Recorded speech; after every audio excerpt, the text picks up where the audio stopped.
Hey guys, you're listening to It's a Guy Thing podcast. I am Michael. I'm Rick. And I'm Mario. Well, I think it's time for us to get it on. Dun dun dun dun dun. Ch. That's good.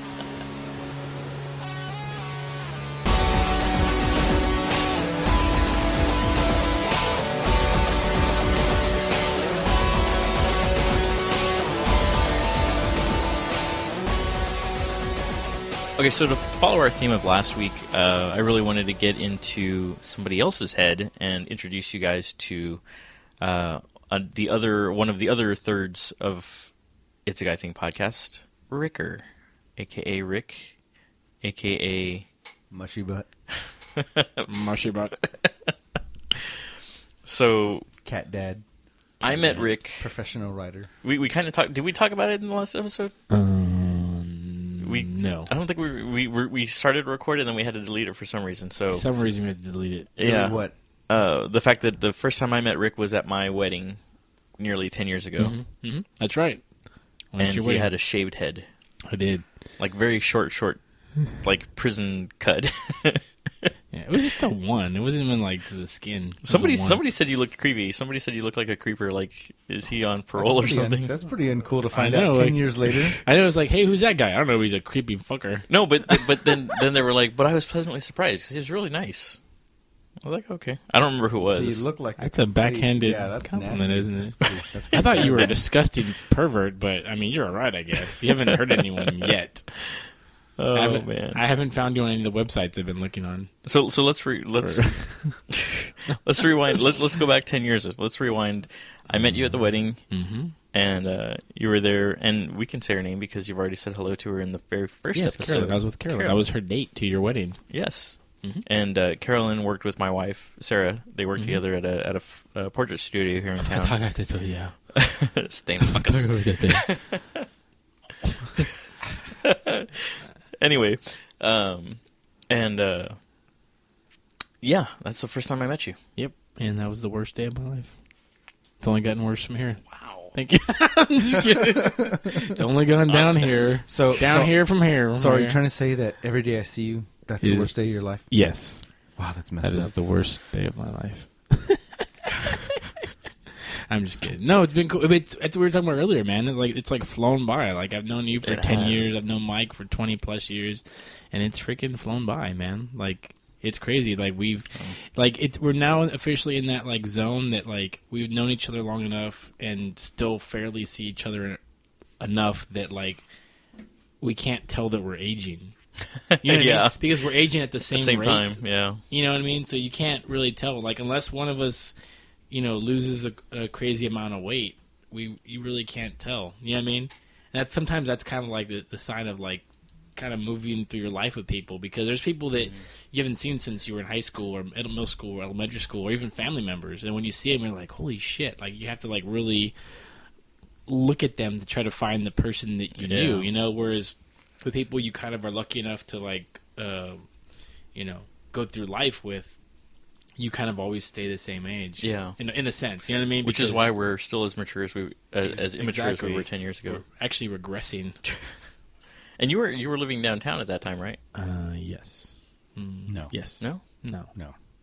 Yes. 10 years ago? No. I don't remember. We should move on. I can't remember. The first time I went to your place, you guys were living downtown, Yes. You're correct. and that was in the. Yeah, it was a pretty decent size. Yeah, we're living down in the Exchange Apartment. building, Yeah. right there across from Poop City. What put a stop to the Exchange building? We outgrew. It was size. We outgrew it. There was no closets. There's no closets. That Rick could come out of. You're adding. Sorry. You're adding animals and yeah.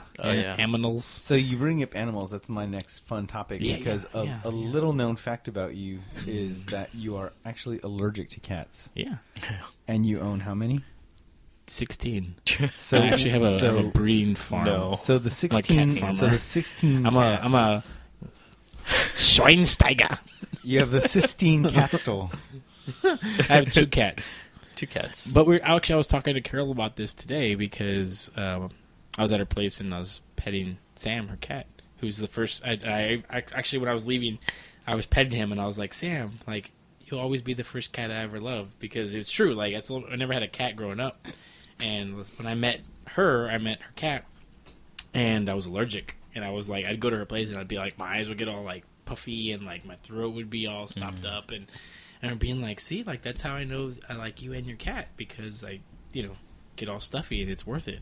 But after being around him long enough, you get accustomed to it. Like, the dander becomes part of you. So you're saying you can build up an immunity to allergies? Yeah. Yeah, oh yeah. Good for you, man. Good for you. The medical system's lying to you. You can build up an immunity to anything. Wow. Anything. Just remember that. Arsenic. I don't know. Just cats and dogs, I think. I think if you take anything in the tiniest amounts... Yeah, you can eventually become... anything. At least that's what you told the woman, right? Whoa. Just put the tip in. Wow. What is going on? Oh, my. Sorry. Dude. I had a moment. You're a filthy man. 12:40 at night. Goodness. Good 12:40 in the morning. I go to work at 7. Talking about cats over here. I am... Anyways. It's just a good thing that you don't have to be near women or interview women that do anything so sexist. Women-based. women-based. That'd be Good thing you're not a social worker. Sorry. I apologize for my outburst. You have some bedside manner. It's unbelievable. Anyway, back to you, Rick. Part 2 of the Mario episode. Yeah. The dark side. He's going to give you some tips. But just the tips. Yeah. As he says. Oh, man. Okay, so you built up an immunity to cats. Yes, and now I've got 2 cats and a dog, and they're awesome. So in addition to my lady, they are my world. I'm a cat dad and a dog dad. And the neat part about that is that the cats, you kind of they kind of fell into your lap. Mm-hmm. You weren't like actively looking for your own cat pets to commingle with your girlfriends. It just kind of all happened. Yeah, right? it just happened. It just kind of. And then we just same started, with your puppy dog. You were fostering him, and then you fell in love, and there was no way you were gonna she was fostering him. Oh, okay. But she was going to foster him, but he actually had kennel cough because he was at the animal control place, and she couldn't foster him because of her dogs. So I didn't have a dog, so I could take him home and while he was recuperating, and I was really worried because I knew what would happen. I knew if I was around him. I was going to say fostering an animal is the most ultimate racket to make sure that you fall in love and they are taken care of. Oh, absolutely. It's brilliant. It's beautiful, compassionate brilliance because how can you be like, oh, you're so cute. Well, time to go. Yeah, exactly. How do you do that? Like, sorry, buddy. I know you got real comfortable and we're curled up in bed together watching Jersey Shore, but like it's time to go back to the prison. Yeah, so that didn't happen. Yeah. So well, good for you, man. He's an amazing dog. The wildest, fastest dog I've ever seen. He is. Lincoln's awesome. He's the life of the party. Dylan loves Lincoln, too. That's what's cute. He goes up to him and he holds his hand out, and then Lincoln sniffs him for a second, and he's like, ah! He's all excited. Then he runs away. Those dogs that... Not Lincoln, my son. Those dogs that have the default face that look like they're smiling, so they're just automatically photogenic. That's always great. That is true. Unless you put him in an orange floaty vest, then he just looks depressed. He's not happy about that. He likes to be free. So, yeah. Okay, so you're an animal dad. Yes, I am. What is the biggest thing that people should know about you? Like the most important thing? The biggest thing you should know about me? I mean, the most important... Not on the first date. The most important thing, like if they had one takeaway about Rick, what would it be? About me? Yeah. That I'm like a completely... I don't want to say I'm not a passive person. I'm not a passive person, but I avoid conflict at all costs. I'm a conflict avoider. I practice conflict avoidance, and not to say that I don't like. You're agreeable. Yeah, that's a good way to put it. I'm very agreeable to a degree because you're very passionate about your ideas as well. So I mean, you're not going to just immediately roll over. But my biggest goal in life is like literally to be like, let's all just hang out, have a good time. Yeah. Like, yeah. Yeah, you're very chill. Like, I try to be as chill as I can. I'm not always chill, but I try to be. I love it when you're not chill. That's rare. It's actually interesting, yeah. Yeah. Like Mike brought up, I don't want to be plugged into the Mac. Yeah. We're talking about plugging your headphones into the Mac instead of the mixer. But no, that's my biggest thing. Like, I always just like, probably to a fault. Definitely to a fault. It's a fatal flaw as well. But I'm always just like, I just don't ever want conflict. I don't ever want people to be unhappy or to be sad. As sappy as that sounds, it's not really sappy because it's actually, like I said, it is it's a fault. Sweet thought. It creates waves because of that. And if I pull the thread back on that childhood that started that for you, Rick, what do you think? How does that make you feel? Feels real good. Feels like hot Cheetos in my mouth. Now, Rick, I want you to close your eyes and go to that special place. Christina Applegate. What? Did I miss another reference? Oh, it's a kind of a Donnie Darko touch. Oh, okay, gotcha. / Goodwill Hunting. Yeah. Wow. What a combo. Mm-hmm. So Mashup. I'm also a mashup artist. On YouTube. Rick's got over 600,000 mashup videos. Yeah, but they're all under different upload names, so every mashup video we see is actually by you. They're actually me. Everything that has less than 300 views. But on principle, he refuses to monetize his YouTube. Exactly, because I believe intellectual property is Public domain. sacred. Sacred Unlike or some public people. domain?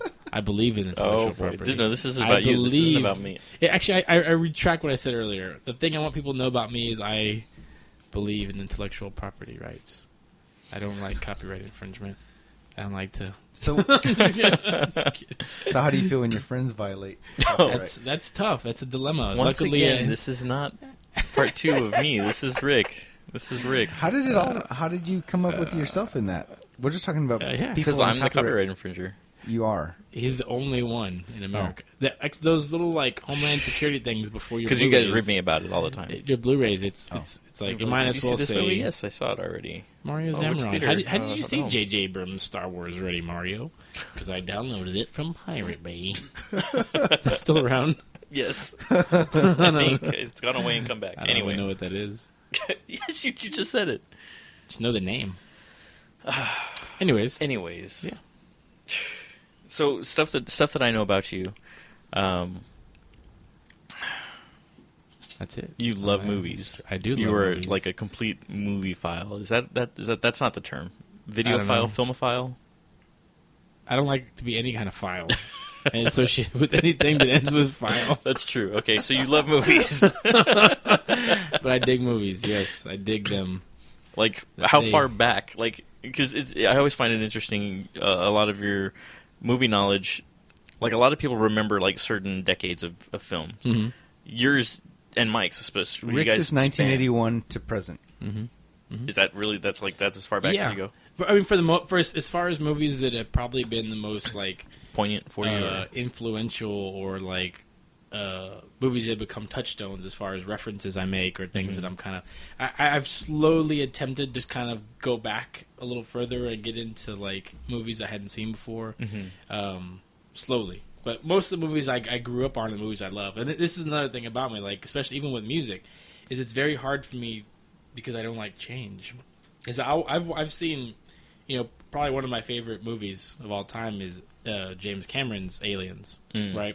And I've probably seen that movie like literally like 100 times, if not more. Great film. And that's like a low number. And it's a movie I remember seeing as a kid, and it came out like in '86. And I remember seeing it, and it was actually like it absolutely terrified me. Like I was terrified. Like I had nightmares. Like when it was dark, I assumed the aliens were going to come out from the closet. That's how scary it was to me. Yeah. And within probably a year or two, I got a little bit older, and I got to like see it differently, and I got to and suddenly it turned into a different movie. Yeah. And as I've gotten older, it not necessarily hasn't changed into a different movie since then, but it's just something that's always stuck with me. It's always stuck with me, like the characters, the story. I mean, Michael Biehn, as you know, is like to this day still in my top 3 favorite actors of all time because of that. And that's like one of those things I look back and I always go like, any character you ever have, it's like a good guy or some like fictional father figure type guy. I'm like, that's that guy, like this guy, like Michael Biehn in Aliens or Michael Biehn in Terminator. You know what I mean? Yeah. So, but yeah, definitely like that. Probably, and I think that makes sense because it's like the kind of the formative time, when you're kind of in that like 10 years old range or puberty or whatever you want to call it, when you're kind of going through all those changes, you start to connect with certain things that appeal to you or whatever. So definitely that's when that time period sticks out to me. I mean, like I said, now like it's probably in the last couple of years that I like reached out and I started like watching. Like I finally saw like Chinatown, you know. Oh yeah. Like The Searchers has become one of my favorite movies, and that's a movie like back from like the '60s, you know. And that's a movie I really really love. And it's a movie. It's not like it's some secret movie. Like it's like one of the like. So much of that movie has inspired so many movies that have came after it, and so many movies kind of like directly rip off the shots and make homage to that and stuff like that. But I mean, going back and watching movies like that, you can see why. And so that's why I try when I can to go back to some of that. See, I like seeing movies through your point of view. Like oftentimes we'll talk about a movie that we just saw, and like I have my own opinion about it, but then I hear your take on it, and it totally changes my perspective on it. Especially because you've got that filmmaker's eye, you know. That it kind of makes me either aware of the stuff that I was unaware of, or appreciate the stuff that I kind of noticed but didn't give too much thought to. Mm-hmm. I don't know. I think Rick can make even the worst movies sound phenomenal. Yeah, exactly. And he has, because there's been some movies where I completely disagree with him, but then I'm like, oh, now I gotta watch it again. Because he's definitely a movie file. Yeah, but I think sometimes he's a little too generous, and I think like Arnie would be someone that, and me as well would be like, how in the world can you like? I can't even think of, for lack of a better example, but like let's say Mars Attacks or something, and he'll tell you all of the great qualities about it and sell you on it, but then some amazing film that's universally accepted and be like, oh, it's a piece of shit. So he's like, nah, it sucks, it's stupid. Or even better, I'm not going to watch it because it's already culturally accepted by everybody as great, so I'm not going to look at it.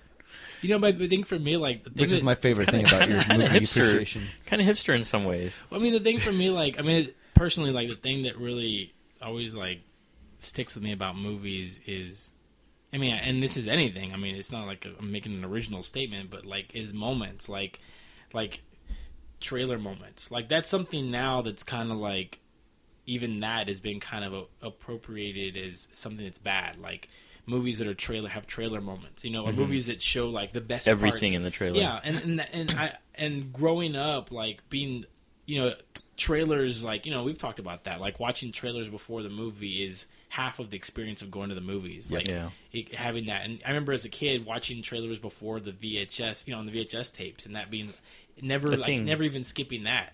And there's movies that like I remember never ever seen, but I saw those trailers so many times that I felt like I saw them, you know? But that's what I mean when I say trailer moments, were like those moments that like stuck with you. Like movies, you're just like, again, like you never saw it, but it means something to you, and that image, and it's the kind of stuff that now, you know, nowadays when, you know, probably filmmakers of our kind of generation make movies now, and sometimes people go like, oh, that guy ripped that off, he bet that. I do give people leeway with that, because I think back and I said, God, so much of that stuff, you know, has bled in from those moments, those subconscious moments when we were growing up, where you saw something that just burned into your memory, you know. So that's something that I can appreciate about movies, even bad movies, is that there's like, if there's one moment in the movie that hits me, makes me cry, or makes me feel a certain way, I will forgive the movie. I was texting Arnie the other day, and I was texting him about Wicker Park. I was like, oh, you've seen Wicker Park, blah, blah, blah. Have you guys ever seen that? No. Okay, it's like a remake of a French movie, I think it's The Apartment or whatever. Not The Apartment. It's something with Monica Bellucci and Simon, or what's his name, her husband, Vincent Cassel. Anyways, they redid it with like Josh Hartnett and Diane Kruger and Rose Byrne. Anyways, it's not a great movie. I mean, I've never seen the original, but it's not a great movie, but it has a badass soundtrack. And I remember seeing it and being affected by it, and then like I bought it finally. I got it out of like a bin for like $5. And I watched it. I'm like, this is a terrible movie. Like, it's just not what I remembered it. And I was trying to remember. I was trying to reconnect to what it was about that movie that kind of affected me. And watching it again, I remembered. And I'm like, oh, this is that. It's a moment. It's the end of the movie, and I'm going to spoil it. They get back together. You know, like he's been, you know, separated from this woman that he loves all this time, and they keep missing each other for all these kind of stupid reasons and people interfering and stuff. And at the end of the movie, he's like going down to this train station. He thinks he sees her, but then he doesn't. And fucking Mogwai is playing like one of the badass songs from like the Happy Songs or Happy People album. And he sees her, and it's just like this, incredible moment, and it's wordless, but it's music. And then he finally sees her, and she sees him, and they like embrace, and they're crying. And it's that real shit. It's not like The Notebook where he's like lifting her in the air. It's like they're actually crying, like they're on their knees. It's like you just feel all that heaviness. weight, the weight of all these years kind of falling down in that moment, and it bleeds into The Scientist, by Coldplay. Yeah, and that's a song that's great like track. It's a great song, but if you just hear it on the radio, it's kind of overplayed, or it's kind of a song that's like a hit. But in that moment, it's perfect. Used in the context, it's perfect when you hear those lyrics, and so that's a perfect example. Like, again, crap movie, but like I was telling Arne, I was like, just watch the last 5 minutes. He's like, that's stupid. And there you go, right to what Mike said. You take a crap movie and you make it. Now I'm like, well, I kind of want to see that movie now. Just for that moment, and go, yeah, man, because that's the kind of shit to me that's inspiring. Because like you go, if you could, I'm inspired to me like as much by crappy movies as I am by movies that I love. And not to say, like, because I'm better than that, but it's to say, how do I take those moments out of those movies that I loved? Those moments that I go, I wish the whole movie was like that. Or I wish the whole movie was like the trailer. And say, like, one day, like, how can I make a movie that affects me? And, you could never figure out what everybody else wants. Right. But how can I make a movie that affects me that way and have those moments? Like, how can you carry that through a movie? Like, that's a task that you'll try the rest of your life and probably never successfully complete, but to try to have a movie so full of moments that it just doesn't leave you, Now I get it. You wrote a I guess would it be a script or a treatment for Three Lights? No, it's a script. Yeah. And part of my ignorance as far as that's right. Titles, but it read that way. Like I could tell, like because there were moments that I was capturing while reading it. I was like, oh, that makes me recall this, or that makes me feel this way, or that makes me feel that way. You're a filmmaker, of course, so I mean, I'll just add that in. And you've been working on this for a while, and hopefully, eventually, we'll get to actually work on it. It's been in development for 15 years, but it's a great fucking script, man. And it's like what you're saying. I think you encompass that in that script. So hopefully, our listeners will eventually get to watch that movie come out and premiere and everything. But what made you? If you could take your top 3 most influential films? Mm-hmm. Like, what made you decide to become a filmmaker? Aliens, Terminator, and True Romance. That's close. That's pretty good. Yeah. Aliens, off the top of my head. Yeah. Aliens. I mean, even counting movies I saw as an adult. Aliens. The Thin Red Line. Terrence Malick. Nice.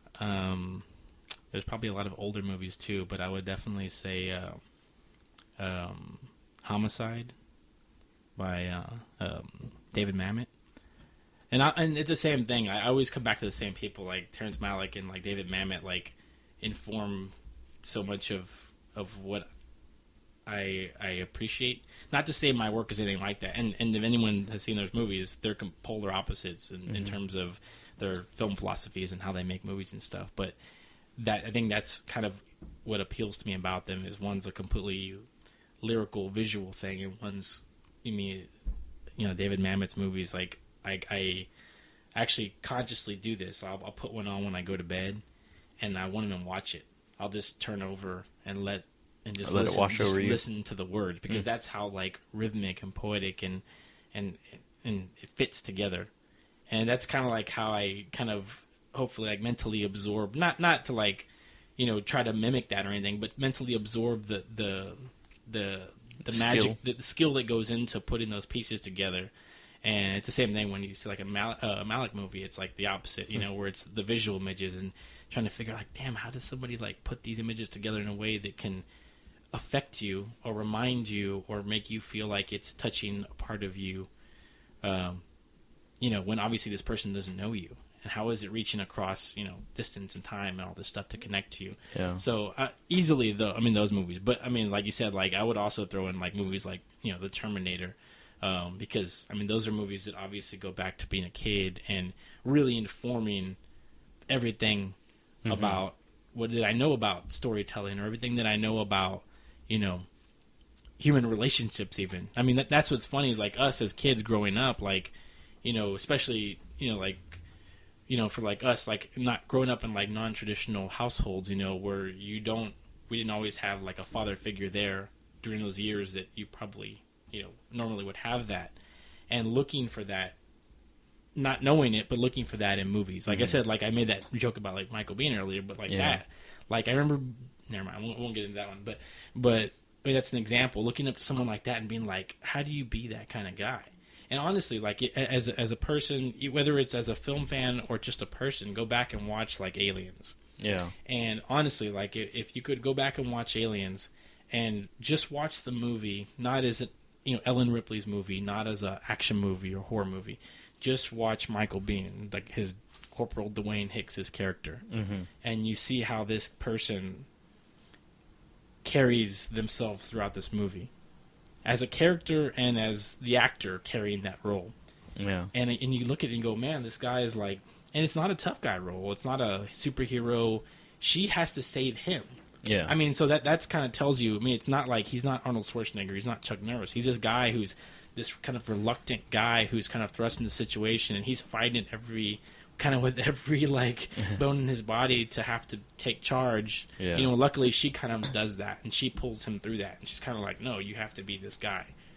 You know, which, interestingly, like, Michael Biehn of, you know, I think he's really underrated for that reason, because even if you look at, like, the Terminator, he kind of takes it's the same type of role where he's this reluctant guy who's kind of thrust into something that's bigger than himself. And even like at the end of the Terminator, which is why those movies are powerful, because they have those interrelationships with women and men, where Sarah Connor, what he teaches her to be, you know, and they flip roles where you see at the end where she's the one picking him up saying, get on your feet, soldier, dragging him through, and he's dying after they, you know, wreck an 18-wheeler, and she's pulling him through the you know, like the machinery factory or whatever. Yeah. And you see that, and the fact that, like, you know, it's something that I think we don't appreciate now, like with film, is like, you think about, like, would you see Tom Cruise or like Brad Pitt taking that kind of role where this man kind of gets emasculated in a way, but does it with, like, you know, I mean, maybe I'm putting too much gravity on these type of movies, but, you know, we're talking about something that inspires you. These men that they're willing to, like, emasculate themselves to a degree, or whatever you want to call it, whatever the proper term is, for the sake of something bigger. You know, like in Aliens, the same deal. Like he's trying to help her save this kid. That's all they're doing. Yeah. There's no more mission. There's no more. It's not about gung ho. It's not about revenge. It's about, like, how do we save this kid? Because, you know, he's affected by it. He's affected by her. He's got a crush on her. Because he has a crush on her, he wants her to, you know, save this kid, help save this kid. And then, you know, even then, it's like, even in his moment when he's trying to be a hero, I mean, saving her, he gets fucking, you know, splashed with acid in the elevator, and he's, you know, torn apart. Or when they come out, it's her dragging him. It's her dragging him to the you know, the drop ship. Yeah. You know, and like I said, like, I could, you know, I'm ready. Now I got to see these movies again. I'm kind of going over and over, spilling that, and people are probably going, "What? That's not what are you talking about?" But I challenge someone to look at that, and again, from the perspective of a 7-year-old kid who's looking for that, for that direction. You know what I mean? See, that's why I think you need to just bite the bullet and make your film. So, aside from movies, your other major passion is music. Yeah. What was your first music purchase? We'll go that route. Ooh, purchase? Actually bought it myself. Like, you went out, you bought it. Well, I probably came to music really late. I learned a lot about music from you know, friends of mine, guys I went to high school with, Mike and Gene, different people we went to school with. I kind of picked it up because I probably didn't really start listening to music until like 8th grade. Really, like, it was that late. Jeff was the person who introduced me to Nine Inch Nails. Jeff's the person who introduced me to Pearl Jam. Yeah. You know, like, it was like almost like not even on my radar at that point. And that was already big. That's already a year after it was popular. At that point, you know? What were you listening to? Kono. I was listening to Kono. Like, I would listen to Kono like every night on this little like boombox. You know, and I had like whatever my mom's tapes were, and that's kind of what informed me. Like, as a kid growing up, like with my sister, like listening to 80s music, listening to that type of stuff that was popular, and then my mom, you know, again, like you said, like listening to like Neil Diamond and like the Eagles and, you know, James Taylor. That's like stuff like that's always remains part of like my DNA because of that. It's like built in, being in the car with your mom and listening to what your mom listens to. Mm-hmm. And, you know, again, that's part of that, you learning about, you know, some direction is from, like, I'm not listening to, like, you know, Cherry Pie in the car with my dad. I'm listening to, like, James Taylor with my mom, or, you know, Neil Diamond or Gloria Estefan or something, you know. I mean, the Miami Sound Machine. You know, it's a different track, you know. But I think, stupidly, I think I was, like, one of those kids that was, like, I'd buy, you know, I was buying tapes because the cover looked cool. You know, that happens a lot, though. A lot of people like, do that. I think probably one of the first tapes I probably ever bought was what was that group? Oh, shit. It's like Stormtroopers of Death. You know, like one of the, it was like one of like the Anthrax side bands or something. Oh, okay. Like, I didn't even know who Anthrax was. That's how, like, you know, uneducated I was to music. I was just like, ooh, it's like a skull with, like, you know, an anarchy symbol on a helmet or some shit. That, and there was other band, Nuclear Assault. You know, like, honestly, those were, like, probably the first tapes I bought, like, at Apple Records. Like, that's how not cool I am, folks. Like, I wasn't listening to, like, the Ramones and, like, you know, fucking... So what did you think about them when you actually popped them into the boombox? What were your thoughts when you first I dug it. Like, I dug that shit because I didn't have anything to, like, compare it to. I'm like, this is cool, because suddenly I was listening to something that was different than what I was listening to, you know? So I was able to... But, I mean, again, like I said, from there it kind of moved on to, like, you know... friends introducing me to, like, you know, Nirvana or Pearl Jam, and then you kind of branching out from there. So that was probably my first touch. I mean, again, that was at, like, a really formative moment where I was, you know, 12, turning 13. Yeah. So suddenly that mattered. You know, a year before I was, like, running around with toy guns in the yard, and then the next year I was like, you know, oh, there's girls. Yeah. Boobs. So, you know? And I'll give you the choice if you want to tackle it, like, top favorite listen all the way through kind of tapes or albums, or top favorite musicians, or what inspired you the most musically? Off the top of my head, because I know all three are going to be different lists, pretty much. Yeah, I would just say, like, albums that mean a lot to me, or albums that pop in my head immediately. Yeah. Again, this is stuff that wasn't. It's not stuff from the '80s. It's stuff like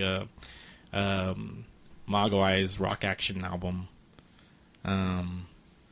Like Hot Water Music's Caution album.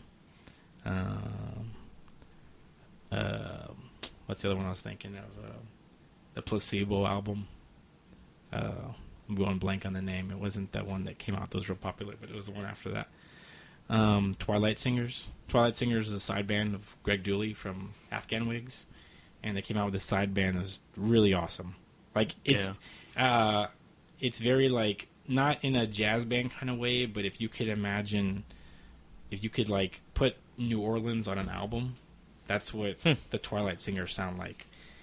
And it's weird. I don't know how to describe that, because it's not like New Orleans music, like the way you're probably picturing. It's just, if you could imagine, like, walking down Bourbon Street, you know, like, that's what it sounds like. I can't really describe it any other way. It has this real kind of chaotic, but, like, there's really, you know, you can feel, like, the mixture of, like, there's, like, kind of dance music in it, and there's kind of rock music and kind of the grunge music and soul music and blues music, and it's all kind of scrunched together, you know, in this really kind of naughty way, and it feels, like, kind of dirty and, like, sexual and stuff. It's weird, but, I mean, Afghan Wigs is very much like that, too, but Twilight Singers definitely is one of those bands that, like, when I first heard that album, I was like, oh my god, like, you know, it's not even music I try to write anything like, because it's just something else. It's its own thing, and I just kind of like leave it alone and just, you know, bow down to it. Well, I got to say, the only thing that sounded familiar out of what you said, I've heard of Placebo and I've heard of the Afghan Wigs. So you're going to have to send me all that so I can listen to it from your perspective. Yes, it's good stuff. Good stuff. Got any questions for him, Mike? Because you've known him way longer than I have. Yeah, I mean... That's probably why Mike's like, I already know all this. He's like, ugh, I hate you. You and your stupid stories about Michael Biehn. Grow up. I think you don't want to admit Michael Biehn's greatness in Con Air. That's where he really shines. No, you're thinking of The Rock. Oh, sorry. The Rock. Yes, but we were psychically I don't know why I said Con Air. I was thinking The Rock. I was thinking when he's working with him. Every time, like, I watch that, Carolyn loves that movie. We always talk about that scene. You know, the shower scene, right? Like, and, like, I'm always like, you know, it's Michael Bay. It's an action movie. It's over the top. But, like, dude, like, Go back and watch that scene by itself. Like, dude, like that's some fucking like supporting actor Oscar shit. That's a major like, scene right there, dude. And you think about what he's having to do in the context of that movie, right? Like, it's a silly, over the top fucking movie, you know, about Alcatraz, but like what he's trying to like get across at that moment, what he's trying to like convince General Hummel to do. You know what I mean? Like, again. Just watch that scene. It's a great fucking movie. I've only seen it once. The Rock is fantastic. It's a great rewatch. movie. Con Air is a comedy rewatch, but The Rock is a legit good movie. It's a great Michael Bay movie, which is a weird thing. I didn't even know it was Michael Bay. What are some other things besides the obvious film and music? Because when it comes to me, I'll be hitting the same things because in a lot of ways we're the same person. Yeah. But what are some of the other things that you like to either work on or do with your time? What are some of the things you're involved in as far as, you know, where your time goes? Right now, the legitimate stuff. No, just kidding. No, I mean, you know, like I was never like in high school. I would never classify myself as like an athlete, but sports were always something that was a part of my life. Which is funny because I've never considered myself an athlete. The thing that I've always appreciated about team sports. But for all intents and purposes, you were technically a football star in our high school. Right, in our school, in the microcosm. You were that. You were that. Yeah, but that's a big deal then because there's a lot of guys that wish they were at that point and never even got to play, let alone play and be good and statistically be compared to players in other schools in our small district and still be revered as, you know, a top talent, even if it wasn't about, oh, I'm going to get recruited for college. Just in that world, in that moment, for that couple years or whatever, you were a very, very talented football player for your position, for your skill level, for your competition. Would you agree? It's funny. I never like. I'll say yes for the sake of arguing. I mean, for sake of not arguing. It's too hard to talk about yourself, isn't it? But, it's not easy to be like, yeah, I was amazing. But you know what? But I understand what you're saying. I always look back and I always think about that time because it's so interesting. Because, you know, as an adult now, as a guy in my 30s who's out of shape and all that, I look back and I go, God, I wish I would have been able to appreciate that more. You know, I mean, being able to play sports and being able, you know, to play as much as I did, you know, with the people I got to play with, you know, I wish I would appreciate it more. I remember at the time, like, I could never see it that way. Every once in a while, people would say something like compliment me or something, and I'd be like, what? Like, because I was always scared. I was always, like, terrified that... And see, I would have never known that. Like, for me, outside looking in, I had zero exposure to football coming into high school. So you had played in 7th and 8th grade. I really didn't even know of it. All I knew was that sport, I equated it with getting hit. That's the only thing I could think of. And so when I came to St. Anthony, everything in my mind was, you know, I can't wait to be here. This is a great place to be, blah, blah, blah. And then I heard every freshman has to play football.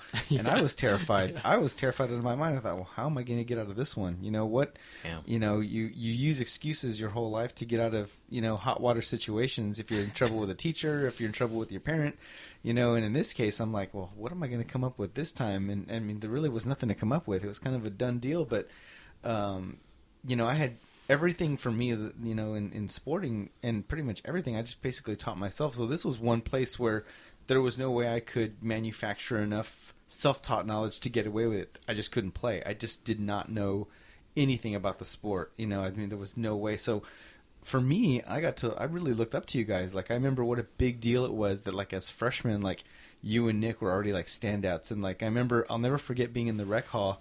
And I think it was like, I can't remember the guy's name, but he was in the sophomore class, and they were rewatching tape of a game that I think they had Nick move up to JV, and as a freshman for a certain game or whatever, and they show him break away with the football, and he's already like sprinting past the defenders, and whoever the sophomore or junior is, they're like commenting on his speed. They're like, never seen anyone run that fast. It's amazing, whatever. And I'm just sitting there, and no one knows who I am. I'm just sitting there in the room with these guys watching, and I'm looking on them like, oh, that's my friend that I sit in classes with, and I'm in study hall with. But this football culture thing is a whole nother world that I won't know.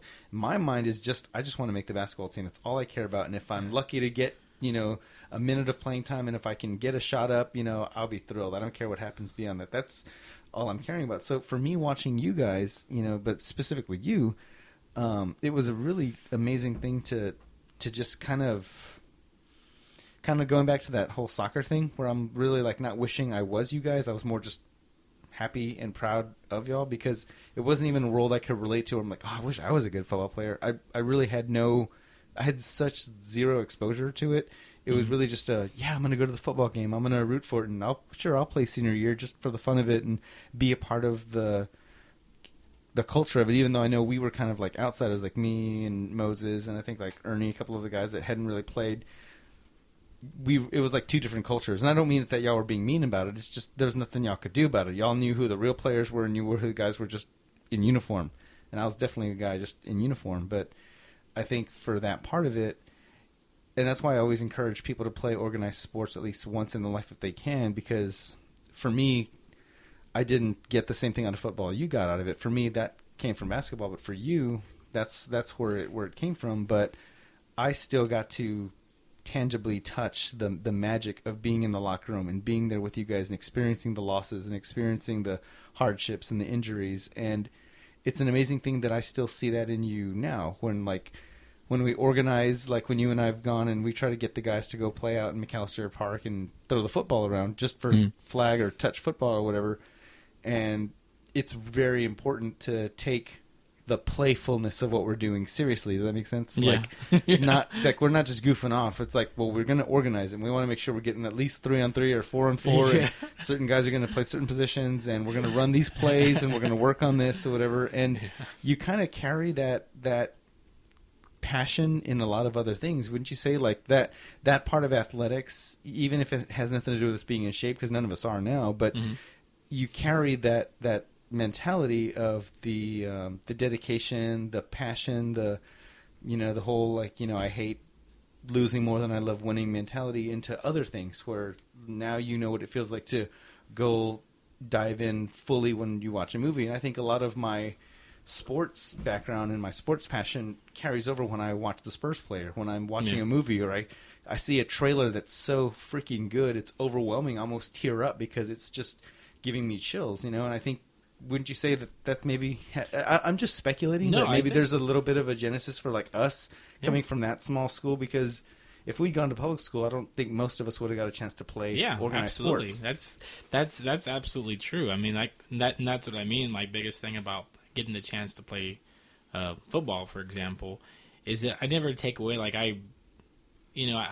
me and Nick will talk about that. Like, we can remember moments, like specific moments, like remember when this particular play and this guy did this and that. And it's weird because all these years later, and it wasn't like, we always like preface it when I talk to people. People are like, oh, you played football? Well, because we're not glory dayers. We're not like, remember when we were amazing and we were all stars.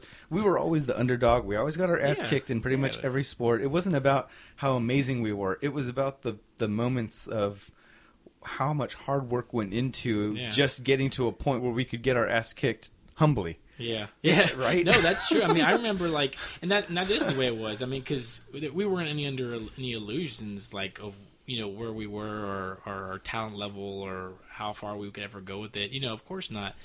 And I mean, the thing that I do always take pride in about that is when we played, like, I mean, that we didn't play for. There was no cheerleaders. There was no like. It wasn't. You weren't more popular because you were a jock, because there wasn't enough people to be a jock, to be to be popular, to be a bully in that way. I mean, that wasn't part of the culture of it, the way it might have been in a public school where it is a big deal and you have a name and maybe you're being recruited or whatever. That wasn't part of the thing. I mean, we played in front of our moms and our grandparents and our families and our friends' families. Right. And I think having that is the kind of DNA of who we were, gave us a different kind of set of different level of pride, I guess, because that's what it was. It was like, you weren't playing to be cool. You weren't playing for any kind of accolade because that wasn't going to come. You weren't playing to get a girl because that wasn't going to happen. You were playing because your grandpa was watching you, or your mom, or your nephew. Right. Like, I mean, that I always think back then. Like my nephew, when he was a little kid, he used to come to our games and he would always be running around and stuff. And I think he still kind of remembers that, like, and that's the stuff that mattered to me, and you're right. Like, I think that feeling, always trying to recreate that feeling, which is that sense of connection to other people. And there is something, I mean, it's things that normal people don't know. Like people that, that will never be in war or never be in the army, you know, things we'll never understand, a connection that we'll never understand that you hear about in movies or you hear about from people that have been in those situations. But, you know, the closest thing you feel is when you've been in emotional situations with people, whether they be life or death or whether they be, you know, just heightened moments of emotion where, you know what I'm talking about. Right. Whether, you know, whether it's, you know, being in someone's wedding or seeing someone's child for the first time or, you know, whatever those feelings are that you share with other people, that's what it always was about. I mean, for me, like, that's the biggest thing was feeling that connection of knowing that, like, you know, tomorrow we're just kids again. You know, tonight after the game, I got to go do homework and I'm still failing religion class or I still can't get a girlfriend or whatever it is. But, like, you know, it's not a cliche, you know, whether you know, people make fun of, like, movies like Varsity Blues or not, you know, but it's not a cliche because, you know, for that 60 minutes or for whatever sport you play, however long that is, like, that is your world and that is your reality. And that's when it's simple because it's like, you know, you have to do this one thing and that's it. That's all that matters. Right. You know, and I look back at that and I remember that feeling. I'll even tell people that now, you know, because I usually don't mention to people like, oh yeah, I played football in high school, because then they think it means something else and they sort of ask, you know. But if people ask me about it, I'll be like, yeah, man, like what I'm proud of is not like winning or this or that. So what I'm proud of is like, dude, I weighed like 140 pounds and I could tackle a guy 220 pounds. And like I got ran over by a guy that was 220 pounds and I got back up and I did it again. And maybe he kicked my ass and maybe he beat me, but I didn't give up. I didn't walk off the field because that's not what I learned. Right. Like you said, like to be humble about winning or to be humble about losing. I think that's what we learned. And that's, you know, sometimes I think about that now, you know, because I mean, you guys know I play Gaelic football now, and it's so much of that is what I love about that is being able to reconnect to that feeling. Again, it's the same thing. There's no illusions. It's not like I'm going to suddenly turn 21 again or 18 again, or there's going to be some glory on their side of the road or whatever. It's just trying to find that feeling again of connection on that level, you know, playing sports or being active or whatever. And it's not about, you know, I hate losing. I hate that fucking feeling of losing and knowing that maybe you could have done a little bit more or whatever, you know. But the thing is, like, I look back and I go, I was a poor sport, I guess. I look back now, I still think about that now, even when we lose now, and I get, like, sometimes I'll get kind of choked up, and I'm like, I'm 34, like, I need to suck it up. Like, why am I getting choked up about a game that, like, 10 people watched? And I look back to when we were kids, you know, like, playing football, and, like, I remember, like, you know, playing games and crying afterwards. You know, we'd be crying, like, you know, me and Nick and Mike, and we'd be crying. I remember thinking, like, looking back as an adult now, I'm like, if I saw myself playing now and I saw a kid crying, I think, like, is he a poor sport? Like, that kid, you know, is he like a baby? Is he like being like a sissy about it? Like, oh, like I lost, I'm crying. And I always think about that because, you know, stereotypically what a good sport and a bad sport is. Like, I'm like, yeah, it was a bad sport. I was like walking off crying. I wasn't mad, but I remember crying because I was devastated. Every time we would lose, I was absolutely fucking devastated. And it had nothing to do with I look stupid or I lost and I'm mad and it's someone else's fault. It was the feeling that I let someone down. And that feeling inspires so much of everything I do, of always going, I don't want that feeling in my life.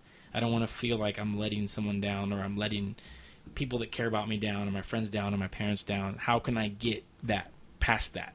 How can I be good enough or work towards something good enough or I don't have to feel that feeling? You know what I mean? Right. So, but yeah, I mean, so you're right. I mean, absolutely, that's a part of everything I do, and everything that inspires me is how do you stay in balance with that?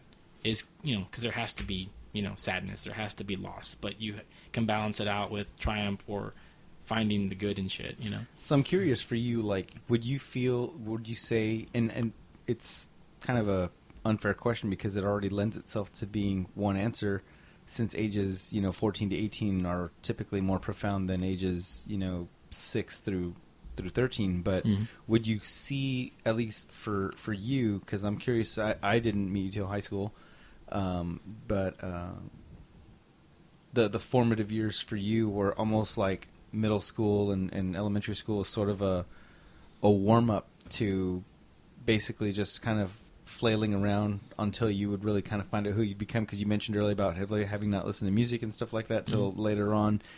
And I've looked at, like, I reflect back on our high school experience together, separately and being in the same school and all that.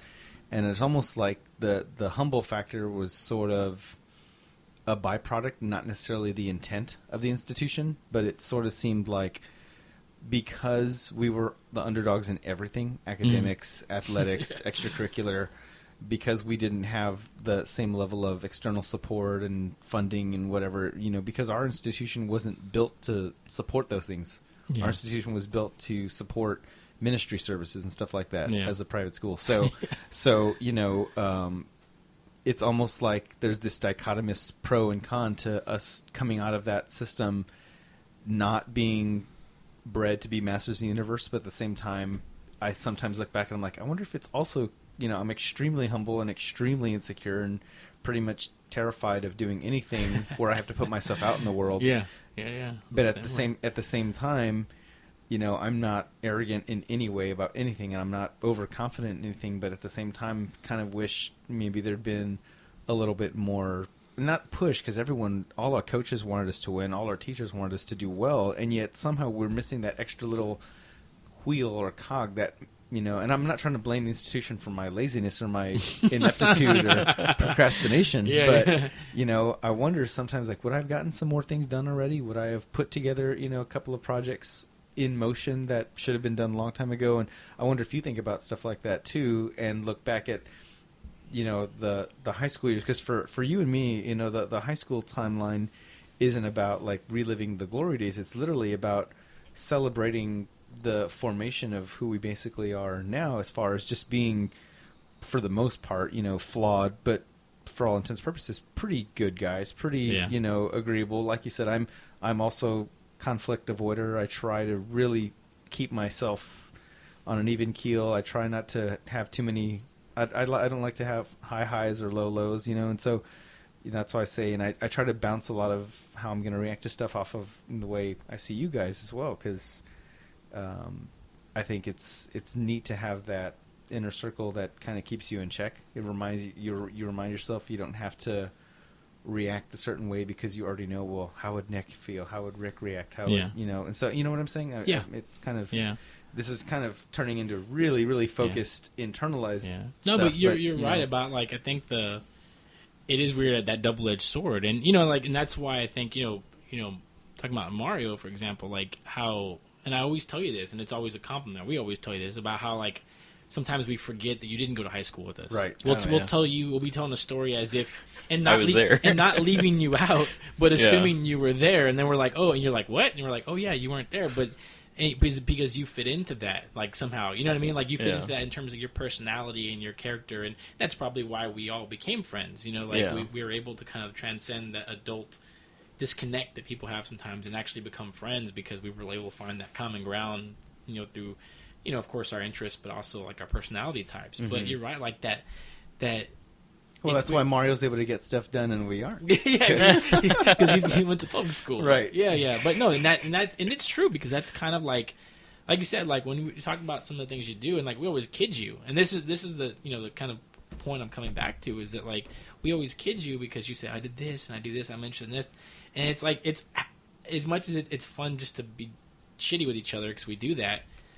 There's like a tiniest twinge of like, I wish I would have done that. I wish I had the balls to like take karate or do whatever, because like I think us sometimes, like that humbleness, and I know Nick's expressed that too, where like sometimes you're right, it does hold you back. 'Cause I remember being in high school and where we went to school, like I think the dynamic was different than like public school, where your status is important and who you are in the social structure and the paradigm is important. You're a jock, or you're an athlete, or you're a musician, or you're a punk, or whatever it is.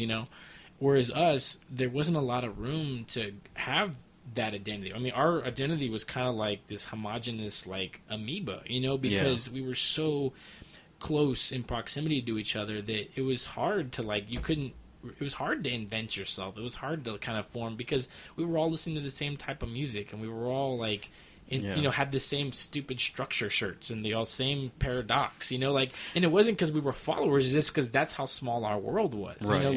You know what I mean? And like I said, like the humble thing, the humility thing, and it's something I appreciate, and I hope, someday if I have a kid, I can impart that on them somehow, is that like, there was never room to be arrogant. Like the people that it almost sounds counterintuitive. It's like if you stood out, not because you were an outcast, but if you stood out as somebody who was too confident, you usually got cut down for it. You know what I mean? It's like you could win the basketball game or win the football game, and the next day like people are like, oh well, fuck you. You still have you still shit your pants when you were a freshman. Whatever it is. Like there was always that thing, and we still do it to each other. But it's part of that ebb and flow of maintaining that balance, like you said. And I think for the most part, most people we knew kind of had that same sensibility where you weren't, and it's a good thing, I think. You weren't ever allowed to kind of like get too up high without being cut down a little bit, because you had to realize, you can't be a dick, And it is funny because it is, again, counterintuitive with the way the world actually works. And that's something I think we did kind of miss out on. And because, we were our formative years, our father figures were priests whose mission was to help the poor and the homeless and to provide charity. So their whole thing was about being humble, being selfless, learning humility, and they were trying to teach us that. So it's hard, I think, to teach someone that.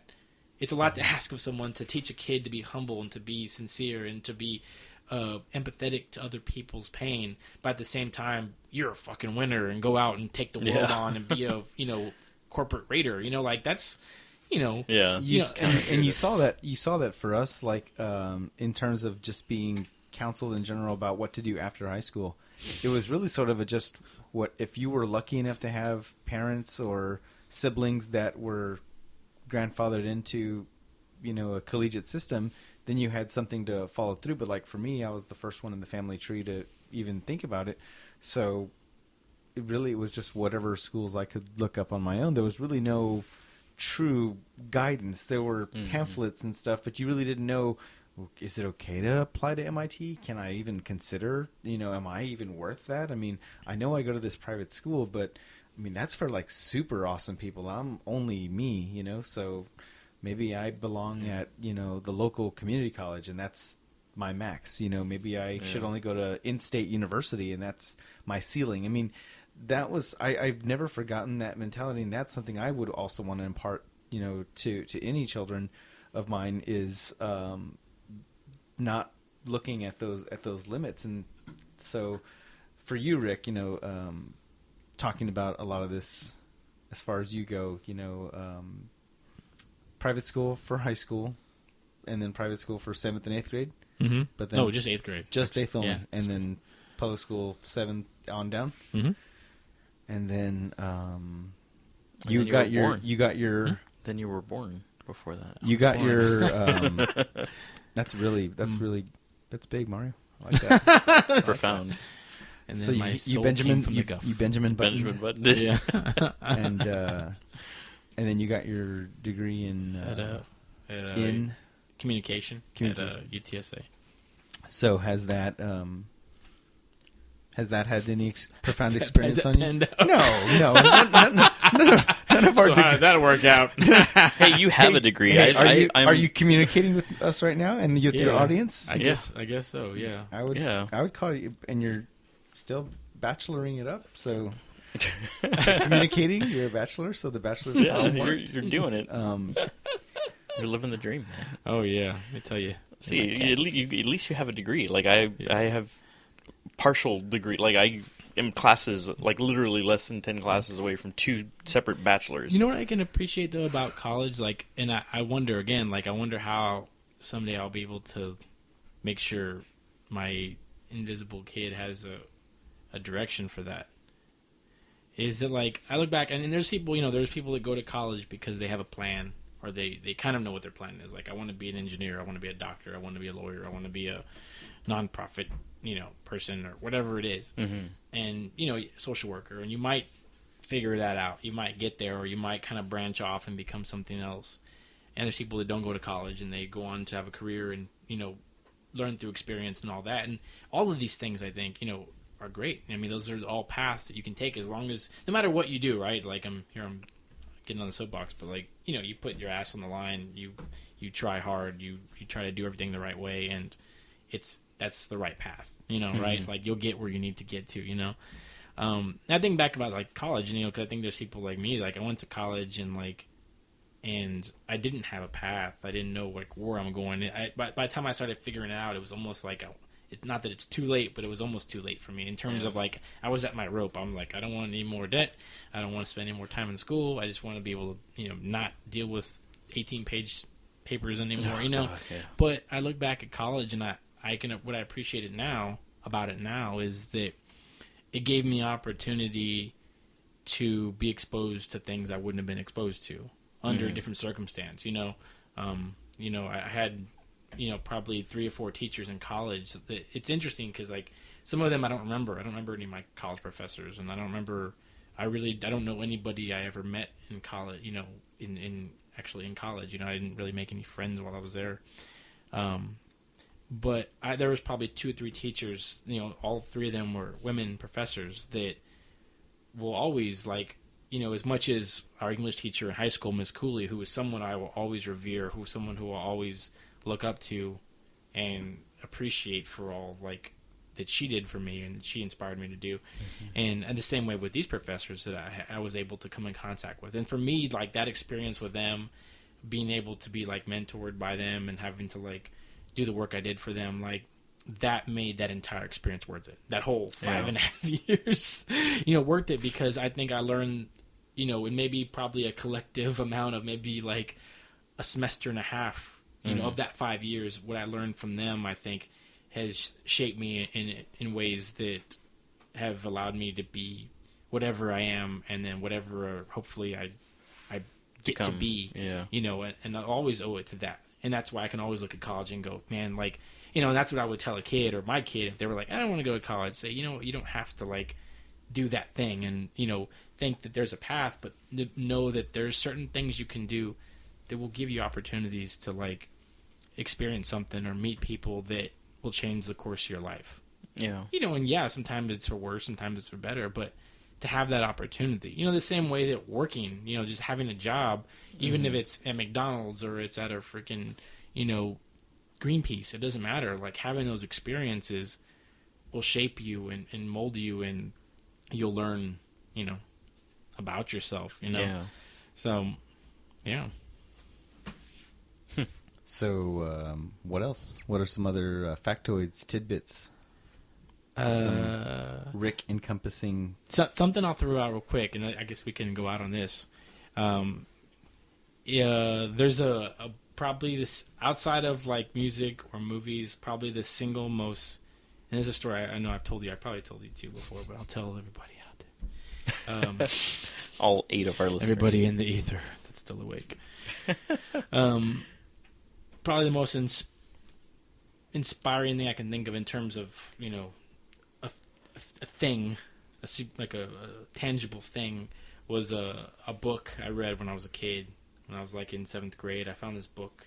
Same thing, I would probably pick books the same way I pick my tapes. I'd be like, this is an interesting cover, or, you know, that copywriter did a great job in writing that little 4-line blurb on the back of this book. And when I was in 7th grade, I picked up a bunch of books by, like, Robert McCammon. He was like a kind of a horror writer or whatever, and there was a couple books of his that I really loved. And somehow I think in that process of kind of looking through those shelves and stuff, I found this book, and it had the most generic name ever. Still is the most generic name. It was a book called Vampires, and the only, like, kind of flourish it had was the S was like a $, right? It later made into a terrible, terrible, terrible, terrible movie, so I'll leave that alone. But I must have read that book, like, back to back, you know, cover to cover, over and over again as a kid. We had that study here, you know, study hall or whatever it was, and I remember in 7th grade reading it after lunch in my little study hall, and I'd sit there and read this book. And, you know, the simple thing is, it's a book about these, like, vampire hunters that, you know, they get paid. They're, like, kind of like mercenaries. They get paid to hunt vampires, and they're employed by the Vatican. That's the simplest log line of it or whatever. But there was something about it. I mean, it was different things. Like, a lot of it was based in Texas. The guy that wrote it was from Texas. Was from Cleburne, Texas. John Steakley is the guy's name, the author. And it just always stuck with me. And I remember even then, like, and I remember distinctly having this conversation with Mike and telling him, like, as a 7th grader, I was like, 11 years old. And I remember not having 1 ounce of vocabulary for film or for even creativity on that level. And I remember going, I want to make this a movie someday. And having no idea what that meant. And of course, I was like, I'm going to make this a movie. And Michael Biehn is going to be the star of it. Today's Michael Biehn. Tomorrow it could be Colin Farrell that you're celebrating. But that's awesome. That's awesome. But I remember this. And I remember that feeling of being completely like immersed in it. And it was something that was mine. It wasn't like, I didn't, again, like it wasn't some, famous book. It was some book that I just found on accident that like I would show to people and they'd be like, oh, what's that? Whatever. And to this day I always tell people like, and I don't think anyone's really taken me up on it. Like, just read it, and it might be that book where you're like, it's just this pulpy, like, kind of crappy thing you might think, or I don't get what you're seeing it, but it was just that thing that at that moment in time touched me, and I still read it now. Like, I still to this day, maybe once a year I'll read it again. And I was even lucky enough one day by accident at half price I found the first printing of it. It was never printed in hardback, but it was printed like in the large format. Oh yeah. And I found the first print of it, and I was like, oh my god! Like it was such a But it was just a great book, and it was the same type of thing. It had these kind of tragic men, that knew the tragedy of like the finiteness of their own lives. I don't want to say the tragedy, but the finiteness of their own lives. Again, it was like these guys are vampire hunters, but they're not these badasses. They're not these like rock star superhero guys. They're these guys that go, this is the only thing I can do. I was born to do this. I'll die doing this. Yeah. But while I'm doing it, I'm going to do it the best I can do it until they get me. And there was something about and in the story itself that there's 2 characters. One of them is Jack Crow, who's the older kind of veteran guy, and this younger guy, William Felix. And he's that's where it comes from. Sense. And the whole book is about that thing, about him trying to teach him this thing that, like, there's things you want to do with your life, there's things that you see for yourself, and that's fine, but there's also things that you were born to do. There's things that, like, are built into you, and no matter how hard you try to pull away, no matter how hard you'll try to do something else, you'll keep coming back to this because this is what God's plan was, or this is what nature, or whatever you want to call it. And this guy is resistant. The whole book, it's him resisting it. And it's about that struggle between these 2 men. And this man, it's interesting against the backdrop of all this other kind of horrors, action stuff. But it's about that struggle. And of course, it's something as a male, like as a modern male, like I can identify with that, of trying to figure out, what do I want to do as opposed to what am I supposed to do? Right. And how do I get there? So anyways, that's definitely something that's as much inspiration or as part of me as anything else we've talked about. And I'll always regret it because it was like, I remember in college, I finally got email. And I found out what the guy's email is, the author. And I sent him this long fucking email. Super long fucking email. And again, it was like not having any idea how movies worked. I was like, oh, can I make a movie out of your book? Being stupid, not knowing it doesn't work that way. And the fucking email came back. It bounced back because his inbox was too full or something, or he didn't know how to use it or whatever. Mailer Damon. Yeah, exactly. And I never sent it again. I never wrote a letter. I never tried to send another email or whatever. And I just left it alone. And I always thought, like, someday I'll get to meet this guy. Like, he probably lived in Texas, so I'll get to meet him and I'll get to tell him, what it meant or whatever. So I just happened to be looking him up, maybe like a couple years ago, like looking up his name, because he wrote like 2 books. He wrote this book called Armor, which is kind of this homage to like Starship Troopers kind of, and he wrote Vampires, and that was it. Yeah. Like he's kind of like it was kind of badass actually. He just kind of wrote these 2 badass books and then disappeared, Yeah. So I looked him up, seeing if anything was going on, or there had been rumors he was going to make a sequel to the book or whatever. And found out he died. Oh, wow. The guy passed away, and I was like, and it was he's like not this huge famous person, so it was just like obituary from some newspaper, and I was like, oh my god, you know what I mean? Yeah. Like, and I always think about that. I'm always think about like, to try to make sense of that and what that means and how how I can find a direction from all of that, because it's not for nothing. You know what I mean? Like, there's a direction in that, and like, how do I like someday get a chance to like repay this dude for, whatever it is he did for me. Make a movie. Make it badass. Yeah. So you never know. Get a chance. Well, in closing, I want to mention that as you were saying, the character's name Felix. Yeah. Since episode 5 probably, we've had your music introing and outroing. Yes. Team Felix. Team Felix. Yes, that is where it's from. It's the name of the epilogue to the book. It's Team Felix. The team that the team of vampire hunters. They're called Team Crow. That's Jack Crow's team. Which is where, and at the end it becomes Team Felix because of the transition. So that's where it comes from. Very cool. Very cool. Well, there's some Easter eggs and tidbits there, guys. Well, thanks, man. I'm. Let me borrow that book too. I'm curious. Yeah, it's good stuff. It's easy read. It's fun. He wants the first print. Give me the first print.